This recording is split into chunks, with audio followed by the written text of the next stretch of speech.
যেই টাকা বিগত 15 বছরে আওয়ামী স্বৈর শাসকরা এদেশ থেকে পাচার করে লোপাট করে দিয়েছিল, সেই টাকা দিয়ে এরকম 100টি পদ্মা ব্রিজ তৈরি করা যেত।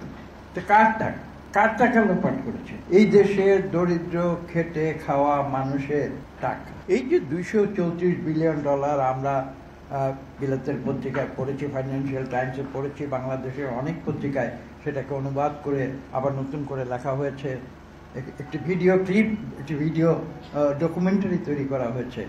এখন আসলে এভাবে বলি, $234 বিলিয়ন আসলে বাংলাদেশের মানুষ যারা গ্রামে গঞ্জে আছে তাকে গিয়ে যদি আমি বলি যে বিগত 15 বছরে আওয়ামী লীগ $234 বিলিয়ন লুটপাট করে দেশ থেকে পাচার করে নিয়ে গেছে, সে কি বুঝবে? এই অঙ্কটা, আমি যেহেতু অঙ্কের ছাত্র, এই অঙ্কটা যদি দেশের একজন সাধারণ নাগরিককে গিয়ে বলি গ্রামে গঞ্জে, সে কি কিছু বুঝবে? এটা কত টাকা, কত টাকা, এত টাকা, এত টাকা, এত টাকা, কত টাকা? তো সেই কারণে আমি একটু সাধারণ যে বাংলাদেশের দরিদ্র মানুষ, যারা খেটে খাওয়া মানুষ, তাদের উপলব্ধির জন্য আমি একটু সহজ বাংলায় বলি।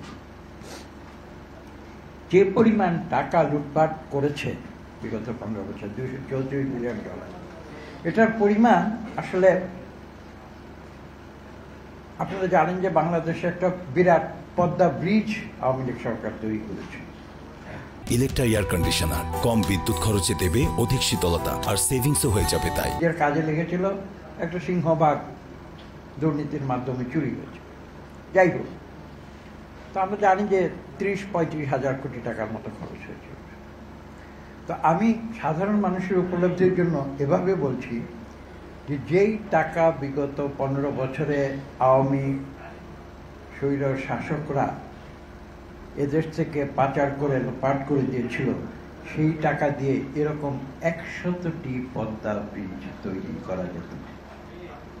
আরেকটু বোঝার জন্য বলি, এটা তো গ্রামের লোকের জন্য, আর শহরের লোকের জন্য একটু বোঝার জন্য একটু সহজ করে বলি যে $234 বিলিয়ন বাংলাদেশ থেকে পাচার করে দিয়েছিল আওয়ামী লীগ। সেই টাকা বাংলাদেশের যে বাৎসরিক বাজেট, 5 বছরের বাজেটের 5 বছরের বাজেট তারা এই বিগত 15 বছরের লোপাট